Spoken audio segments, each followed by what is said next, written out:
Bismillahirrahmanirrahim. Assalamualaikum warahmatullahi wabarakatuh.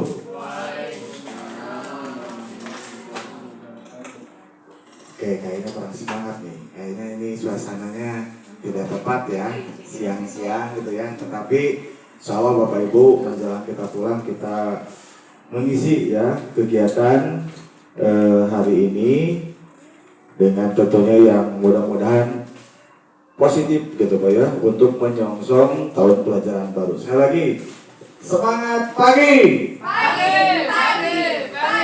Luar biasa, tambah semangat luar biasa ya.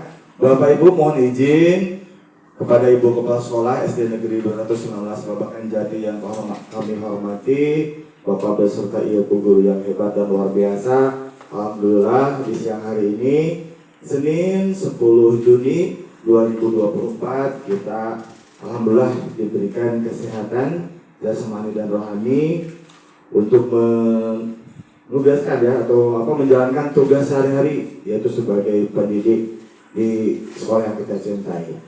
Mengawali kegiatan hari ini Bapak Ibu, kita baca basmalah bersama-sama. Bismillahirrahmanirrahim. Tidak lupa kepada salawat kepada Nabi Muhammad SAW.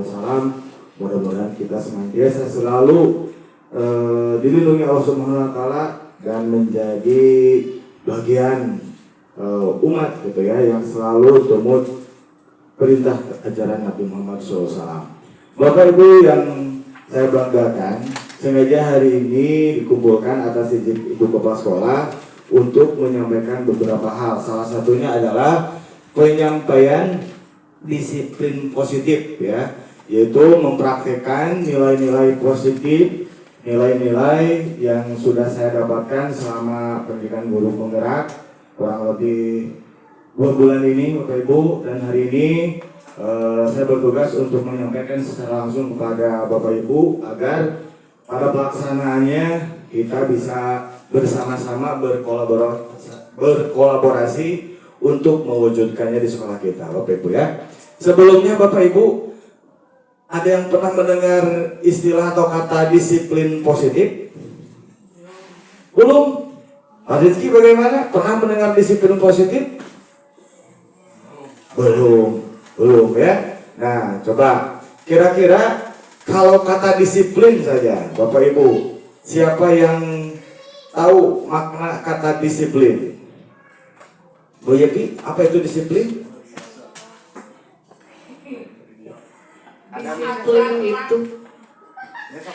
Disiplin itu adalah melaksanakan tugas dan aturan sesuai dengan tupoksi atau sesuai dengan kewajibannya. Iya, tepuk tangan buat Bu Yepi. Luar biasa ya. Jadi tadi ya, Ibu Yepi menyatakan kalau disiplin itu adalah melaksanakan tugas ya, tupoksi sesuai dengan tupoksinya ya. Misalkan kita wali kelas 1 ya, tugasnya jelas mengajar siswa kelas 1 dengan administrasi dan tugas tambahan yang lainnya. Mungkin satu lagi, siapa yang bisa menjelaskan arti atau makna disiplin? Mungkin kalau tadi dari Hawa gitu ya, sekarang dari golongan Adam, boleh Bapak Oki silakan, apa itu disiplin Pak Oki?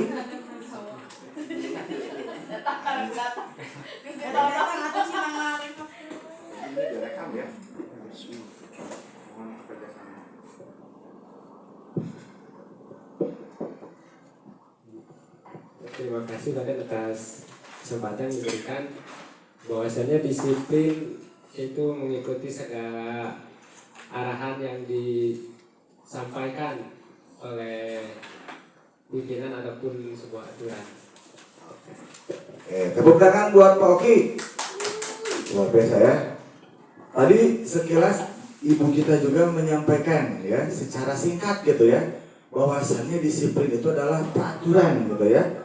Nah di sini apa yang disampaikan oleh Ibu Yepi, Pak Oki ataupun Ibu kita secara tidak langsung itu betul gitu ya, tidak ada yang salah. Bahwa disiplin itu kaitannya dengan sesuatu hal yang kaitannya dengan peraturan ya.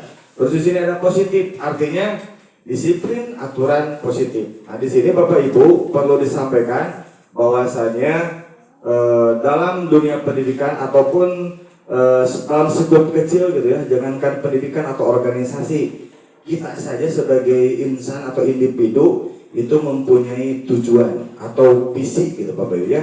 Coba kalau misalkan sekolah kita mempunyai misi tidak Bapak Ibu? Punya ya. Ada yang masih ingat Bu Cucu apa visi sekolah kita? Pak Aceh, Bu Yati, waktu minggu yang lalu kita di pendampingan kedua itu membahas visi misi. Ada yang masih ingat? Yang minimal lah. Apa yang ingin diwujudkan sekolah itu apa saja? Coba yang masih tersirat. Mewujudkan peserta didik yang beriman dan bertakwa. Apalagi coba, tidak apa-apa tidak berurutan juga. Ya, cerdas wawasan dalam iptek, apalagi kreatif. Mantap ya dia. Mewujudkan peserta didik. Ya. Menciptakan warga sekolah yang beriman, bertakwa, cerdas, kreatif, mandiri, wawasan iptek dan cinta lingkungan. Nah itulah visi misi sekolah kita Bapak Ibu ya. Mungkin barangkali saat ini kita tahu ya visi misi, tetapi secara konteksnya belum memahami. Nah hari ini kita akan berusaha untuk memahaminya ya. Nah Bapak Ibu dilanjut saja ya. Nah ini pengertian disiplin positif Bapak Ibu ya, kaitan dengan materi yang akan saya sampaikan. Disiplin positif adalah pendekatan holistik untuk menciptakan lingkungan belajar yang kondusif dan inspiratif, di mana semua murid merasa aman, dihargai, dan didukung untuk mencapai potensi penuh mereka. Berbeda dengan pendekatan tradisional yang berfokus pada hukuman dan kontrol, disiplin positif berfokus pada membangun hubungan positif dengan siswa, mendorong perilaku positif, dan menyesuaikan konflik secara konstruktif.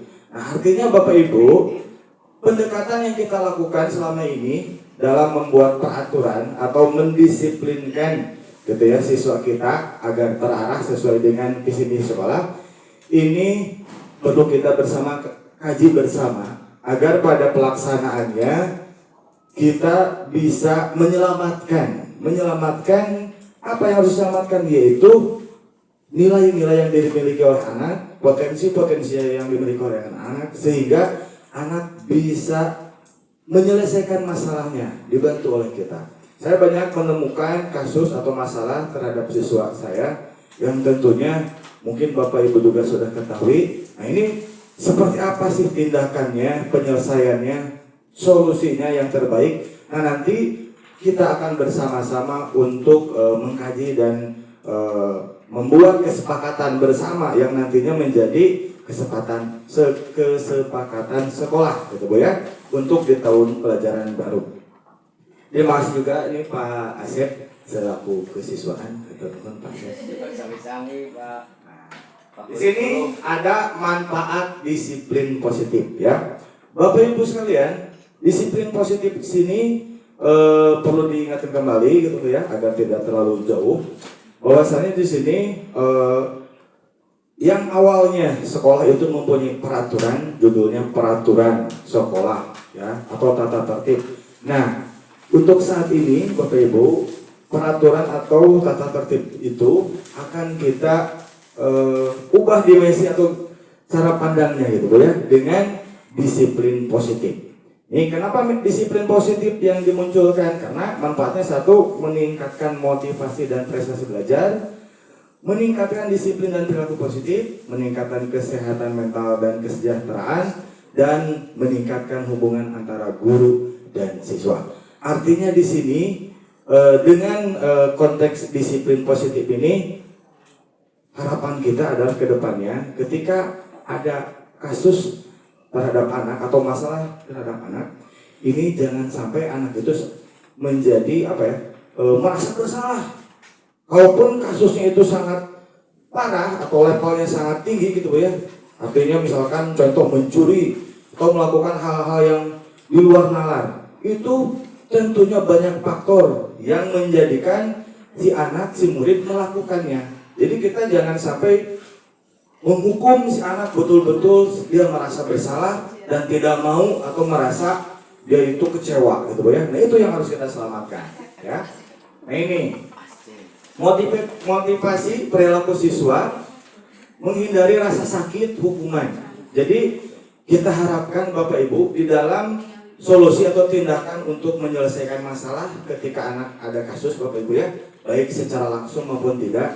Artinya kalau secara langsung terjadi di sekolah, kita menyaksikan terjadi secara tidak langsung terjadi di lingkungan atau di rumah setelah pulang sekolah.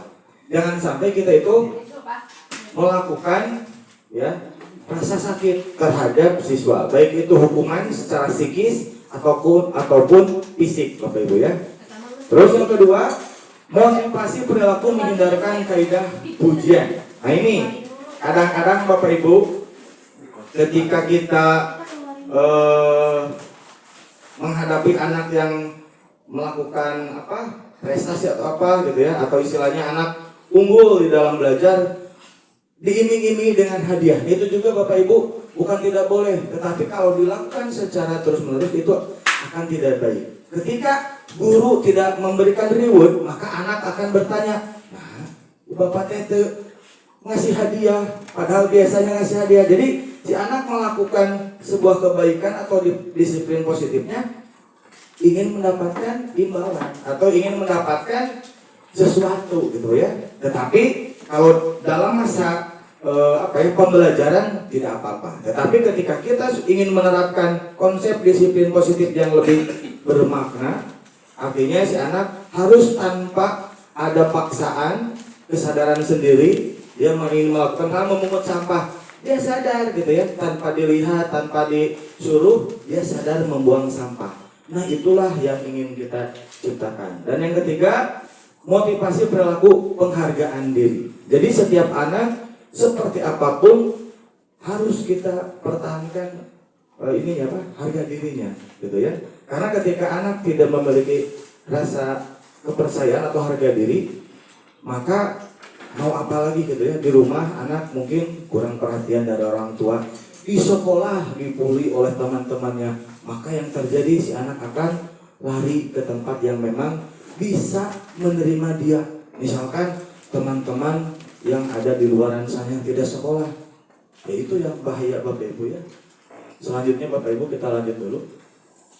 Bagaimana menanamkan motivasi perilaku menghargai diri? Yaitu kita dapat menstimulasi dengan mengajukan pertanyaan-pertanyaan berikut. Misalkan Bapak Ibu ya, ketika kita menemukan siswa yang bermasalah ataupun istilahnya kita hanya ingin curhat dengan anak, yang pertama apa nilai yang diyakini dalam keluargamu? Misalkan Bapak Ibu ya, nilai baik apa yang kamu percaya, apa respon dari keluarga kamu berperilaku berdasarkan nilai-nilai yang kamu percayai. Apakah bila kamu melakukan sesuatu karena nilai-nilai yang kamu yakini akan membantu merasa puas, nyaman atau senang?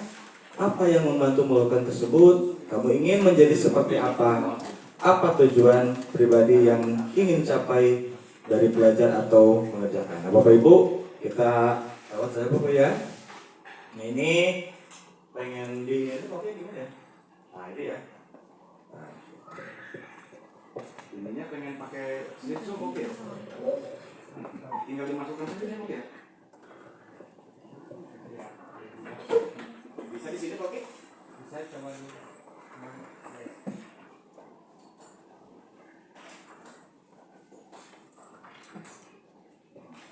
Coba ya. Nah, bisa ya? Nah ini. Kita lewat aja dulu. Nah ini Bapak Ibu, selain kita melakukan penguatan terhadap anak, Bapak Ibu ya, di sini ada istilah restitusi.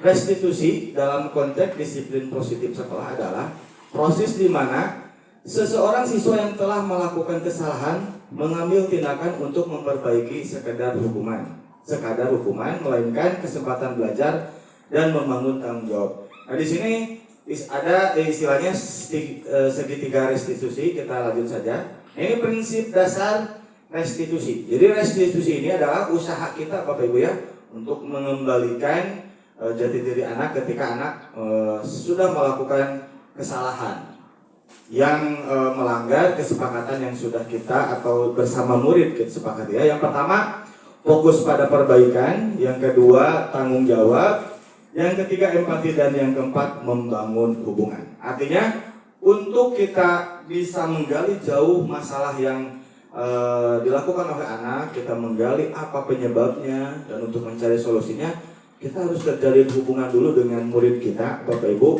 agar anak tidak ragu, ya, meyakini bahwa kita itu adalah penyelamat baginya.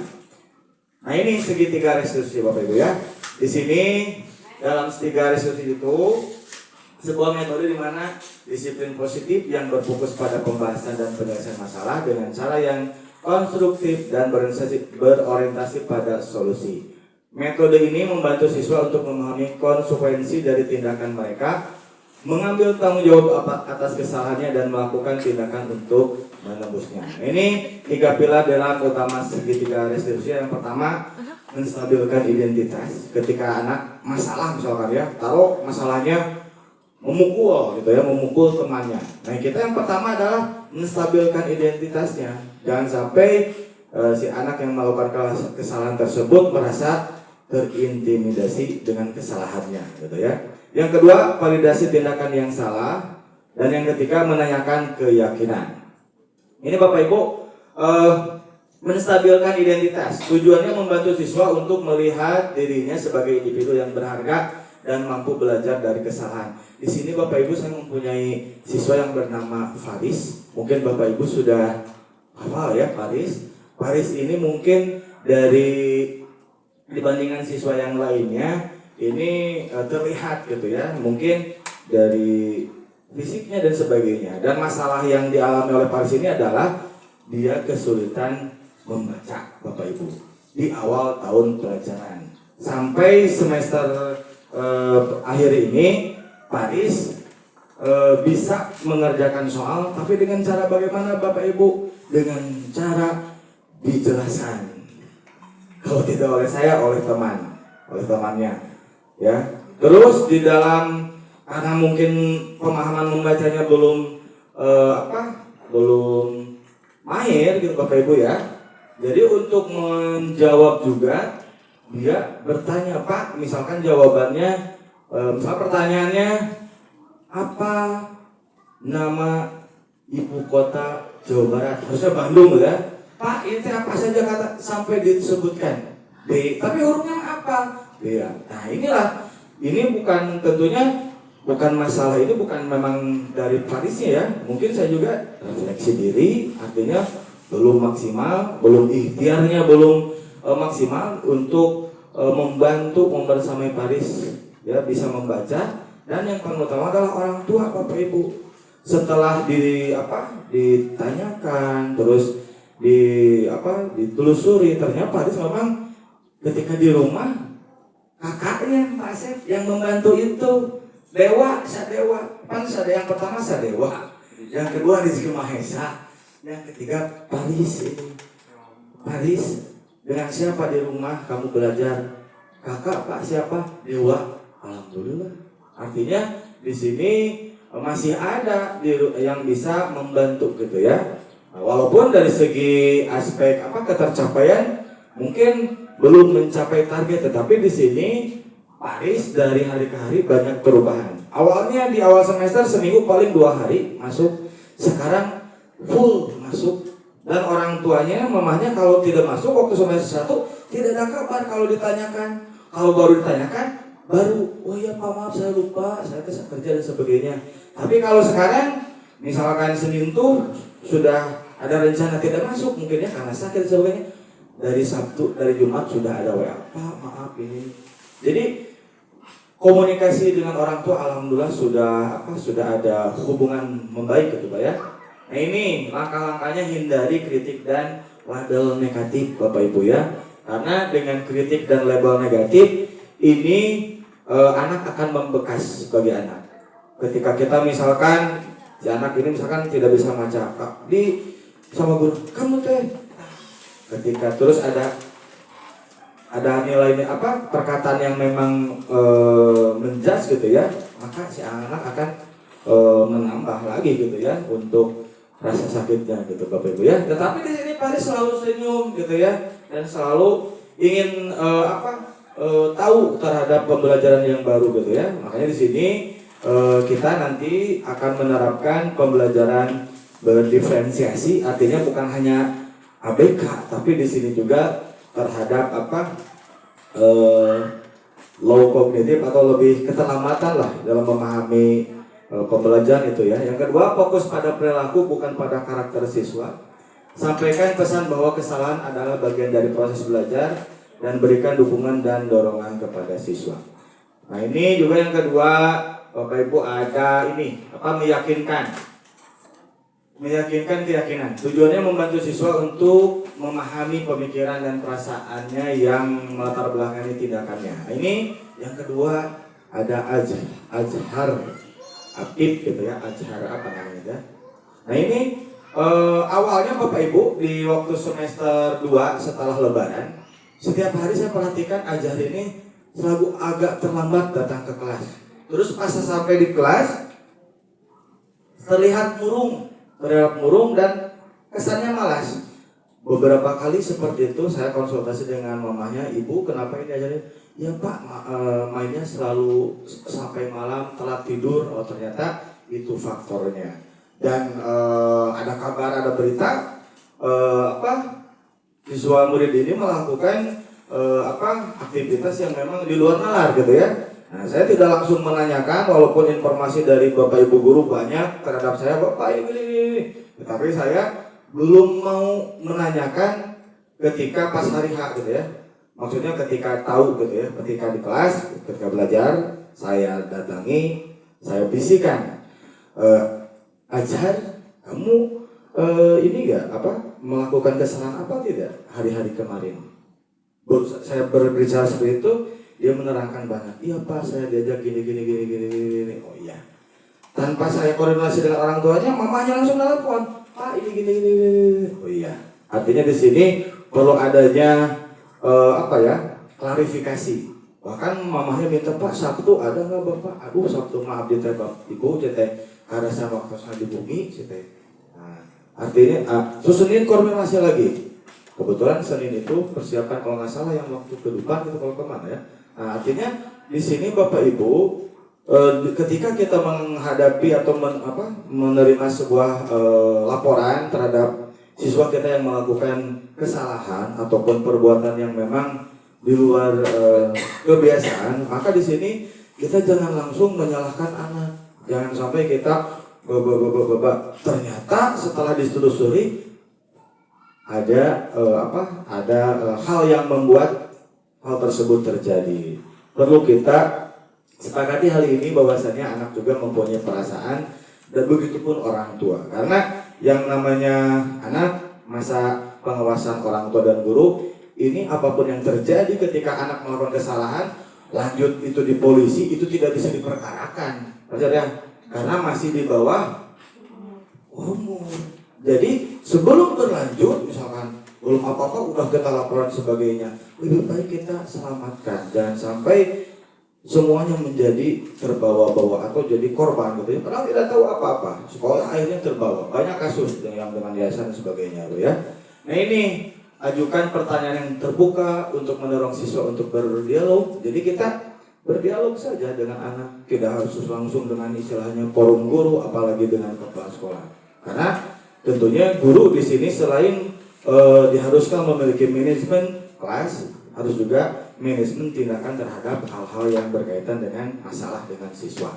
Dan jadikanlah catatan setiap kejadian itu agar di akhir semester atau akhir tahun ketika pemberian rapor kita bisa mencantumkan nilai spiritual, sosial dan kejadian anak itu sesuai dengan yang anak lakukan. Ketika anak melakukan hal yang positif, catat itu. Itulah yang namanya rubrik gitu ya, catatan kecil Bapak Ibu ya. Terus dengarkan penuh perhatian dan tanpa mencela. Bantu siswa untuk mengidentifikasi keyakinan dan asumsi yang salah. Dorong siswa untuk berpikir kritis dan mencari solusi yang kondusif. Nah selanjutnya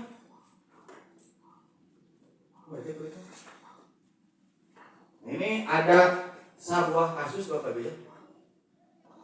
Ini mau wawancara. Terus main ya.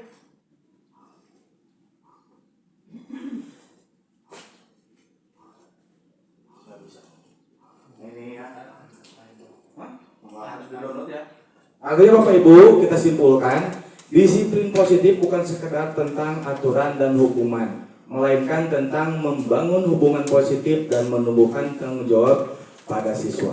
Dalam konteks ini, restitusi menjadi alat penting untuk membantu siswa belajar dari kesalahan mereka dan memperbaiki kerusakan yang telah ditimbulkan. Segitiga restitusi berperan sebagai kerangka kerja untuk memfasilitasi proses restitusi yang efektif. Ketiga elemennya yaitu menstabilkan identitas, memvalidasi kesalahan, dan menanyakan keyakinan. Saling berkaitan dan tidak dapat dipisahkan. Penerapan disiplin positif dan restitusi ini di sekolah memiliki peran penting bagi siswa, meningkatkan rasa tanggung jawab, memperkuat disiplin dan perilaku positif, mendukung kesehatan mental dan kesejahteraan, dan membangun hubungan antar guru dan siswa. Bapak Ibu, tentunya ketika kita memiliki siswa yang ceria, ya, terus gembira, maka akan membantu di dalam proses pembelajaran kita. Ketimbang kita memiliki satu siswa yang sebaliknya, murung, pendiam, bahkan sulit untuk berinteraksi. Itu akan menjadi masalah bagi kita. Maka apa solusinya? Lakukanlah evaluasi dan refleksi terhadap setiap pembelajaran. Karena tugas kita seperti tadi yang disampaikan oleh Ibu Yepi, yaitu melaksanakan tupoksi. Tupoksi kita yang mengajar Bapak Ibu, gitu ya. Mengajar dan mengajar. Tetapi mengajar di sini yang harus kita yang harus kita lakukan adalah bagaimana kita menyajikan pembelajaran yang memang diharapkan oleh siswa, yang diharapkan oleh seluruh siswa, ya.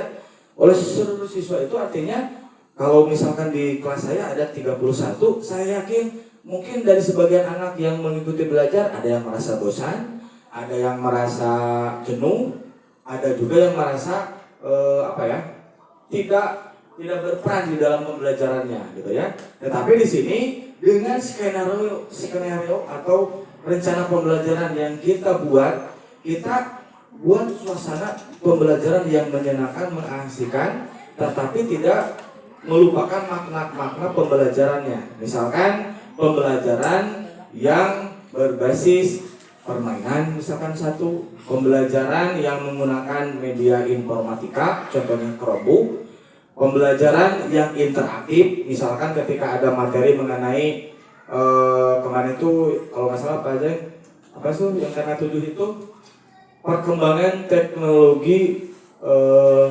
pangan. Nah, pangan itu kan makanan Bapak Ibu ya. Nah, di dalam pembelajaran teknologi pangan itu dijelaskan ada teknologi untuk mengemasnya, pengawetannya atau istilahnya untuk supaya tahan lama, dan bagaimana pengolahannya. Nah, kemarin ketika di kelas 3A saya bingung ini gimana ceritanya. Ternyata setelah ditelusuri ya, saya cari, oh di Binong ini ada pabrik tahu Bapak Ibu ya, yang di seberang sana. Nah, sebelum pembelajaran saya koordinasi dengan pemilik tahu, itu Bapak Haji Asep kalau masalah. Pak, abdi teh pada rencana insya Allah dinten enjing pada nyenak orang kali. Maksudnya bari naon Bapak? Hoyong orang kali hoyong meninggal proses ada mau tahu kumaha. Oh enggak Bapak, artinya alhamdulillah Bapak Ibu ketika ke sana dibagi kelompok, karena kalau diabadikan langsung ke pabrik tahu itu tidak kondusif. Dibagi kelompok, 4 kelompok kita Bapak ya. Jadi setiap anak supaya teratur kita buat LKS dengan jawab pertanyaan yang berbeda. Setiap kelompok maksimal 2 pertanyaan. Itu anak sangat antusias. Nah, itulah pembelajaran mungkin menurut saya itu ya, versi saya, pembelajaran yang interaktif langsung terhadap hal yang dipelajarinya, yaitu makanan. Karena memang adanya pabrik tahu gitu Bu ya. Mungkin saja kalau memang sekolahnya ada di sekitar pabrik pembuatan peyem, bisa aja pabrik peyem atau dan sebagainya Bapak ya. Ataupun misalkan untuk kemasan, mengidentifikasi jenis makanan yang dikemas. Itu sebelumnya di subtema 1 dibawa ke Boroma Bapak Ibu. Si anak melihat makanan itu ada yang dikemas oleh plastik, kaleng, ada bahkan sekarang itu ada frozen food Bapak Ibu ya. Nah, jadi si anak melihat gitu Bapak Ibu. Jadi intinya ketika kita ingin mengurangi hal-hal yang menjadi keterhambatan di dalam belajar, maka di sini solusinya adalah kita harus merefleksikan terhadap pembelajaran yang kita telah laksanakan. Biasanya kalau merefleksikan sendiri Bapak Ibu itu jarang tergali apa yang menjadi kelemahan, kelebihan gitu Bapak Ibu ya. Tetapi kalau kita melibatkan rekan teman sejawat kita untuk dijadikan